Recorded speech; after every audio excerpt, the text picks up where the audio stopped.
Every day we wear masks. The colleague who laughs at work while secretly drowning in anxiety. The friend who fills a room with charm, but feels invisible the moment the crowd fades. The achiever who stacks trophies on the shelf, yet lies awake at night, haunted by inadequacy. Carl Jung called this mask the persona, the carefully constructed self we present to the world.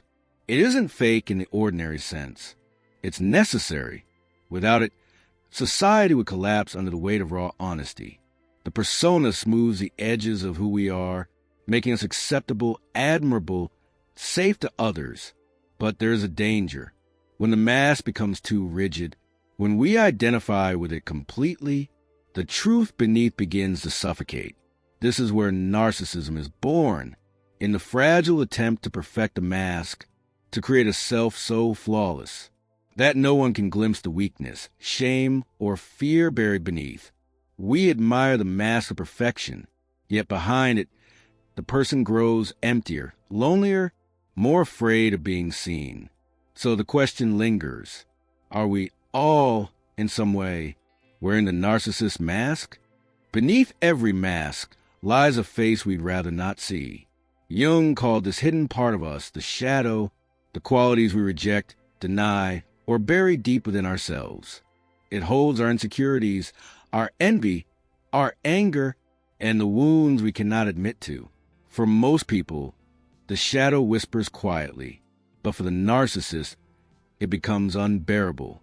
They cannot face their flaws, so they cast them outward, blaming others for the very things they secretly fear within themselves. They appear flawless on the surface, yet in every criticism, every judgment of others, it is their own shadow staring back. Imagine standing before a cracked mirror.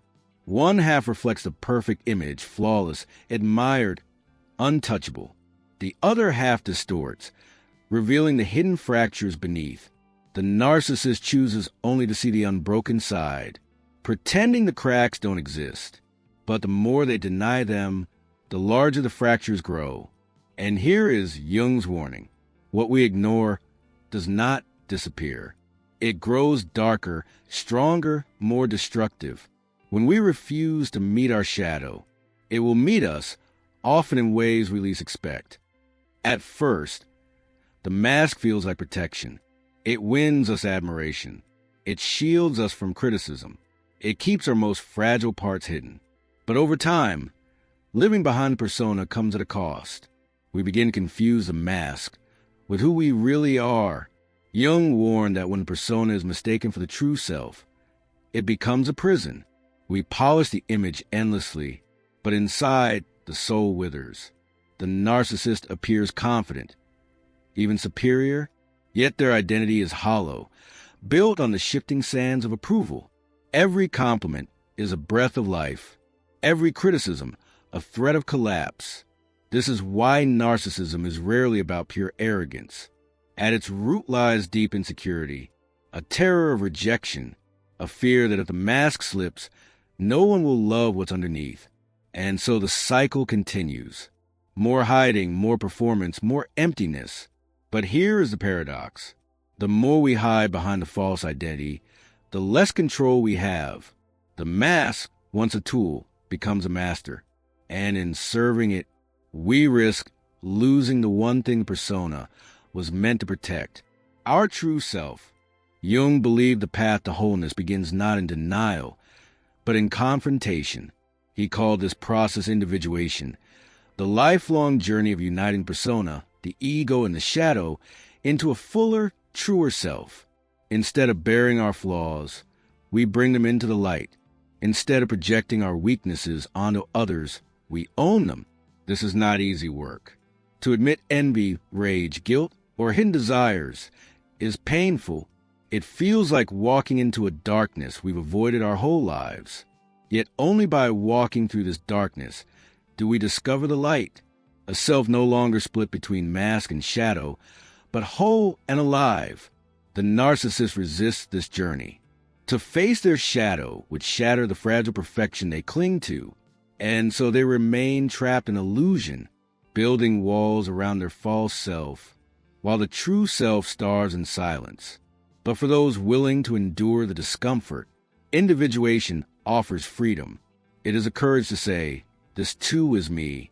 It is a beginning of self-acceptance, not the perfection of the mask, but the integration of the whole person. Carl Jung once wrote, "The most terrifying thing is to accept oneself completely." Terrifying, because it means letting the mask fall. Terrifying, because it means looking directly at the shadow we spent a lifetime avoiding. Yet this is the only path to awakening. When we accept both the light and the darkness within us, the mask loses its power. We no longer need constant approval to feel alive. We no longer fear rejection because we are no longer rejecting ourselves. This is the paradox Jung revealed. What we dread most, self-acceptance, is what sets us free. The narcissist hides behind a mask, but in truth, so do we all. We smile when we are breaking. We project strength when we are fragile. We pretend to be whole while secretly divided. The narcissist mask is not just theirs, it is ours. The question is not whether the mask exists, but whether we will dare to remove it. So I leave you with this. Will you face the shadow, or will you let the mask define you? Thank you for watching. For more explorations into Jung, dark psychology, and philosophy, subscribe to the channel